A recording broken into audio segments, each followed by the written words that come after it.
I didn't see you there. Listen, I got about 5 minutes before I head into the room for today. Let me tell you about a game I worked on recently. Crazy Cash Needs to Pay Rent.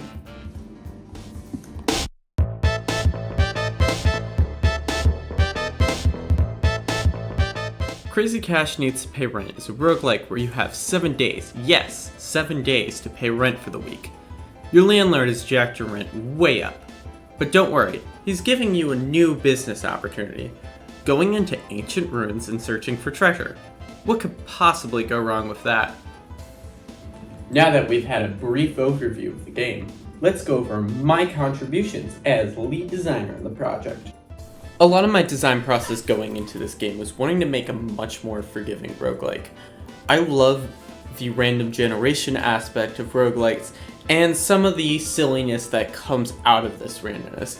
But god, sometimes it just isn't fun running into a room full of 50 insta-kill traps, and then losing half an hour of progress.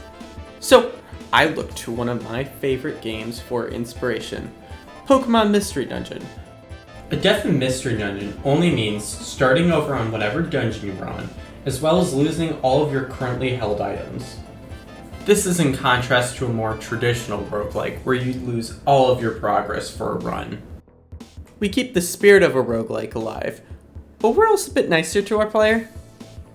However, with our game having only one dungeon to explore, the mystery dungeon approach doesn't exactly apply here. Now that's where our rent mechanic comes in. Throughout the game, you'll need to collect the amount of rent displayed on the UI. Successfully clearing a day at the dungeon lets you keep all the money you earned and put it towards rent. Failing inside a dungeon means that you lose all of the money you earned on that day. However, you still keep the money that you'd earned on previous days. This leads to a lot of interesting risk and reward situations. Do I take the big treasure that is surrounded by a bunch of traps, or do I play it safe and grab a couple of small coins? What's even cooler about this is that as the days go on, you'll be encouraged more and more to be greedy by the fact that you just have less time to get more money. We drove home this risk and reward philosophy with the big treasure at the bottom of the dungeon. As you can see, at the bottom of the dungeon, we have this idol here. And when you pick it up, I'm just gonna show you it because I think it's cool and I love what I did with it. Get out! That's right, in exchange for $1,000 being added to your current money count, the entire level flips upside down and you need to hightail it out to the beginning. Or take the exit door if you're not feeling it. Now, while I could sit here all day and talk all about my design work on this project, we gotta talk about my contributions as a producer. One of my favorite contributions as producer was the level design form.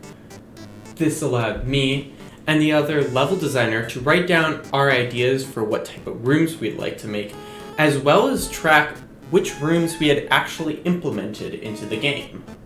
The process of submitting a room to the sheet was pretty simple. I had created a Google form here where you could fill out information about the room, such as the name, the type of room, the difficulty of the room, etc., etc. The purpose of the form was to let the level designer and I write down all of our cool ideas, as well as let the other members of the team contribute.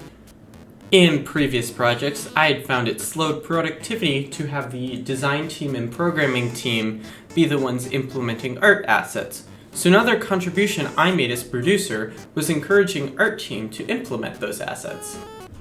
Last but not least, as producer, I was in charge of doing all the stuff no one else wanted to do, which included... Well, I could sit here all day and gush about this project and my many other contributions to it. I'm getting awfully close to that 5-minute mark. Besides, that treasure in that ruin isn't going to collect itself, so I gotta... Get out!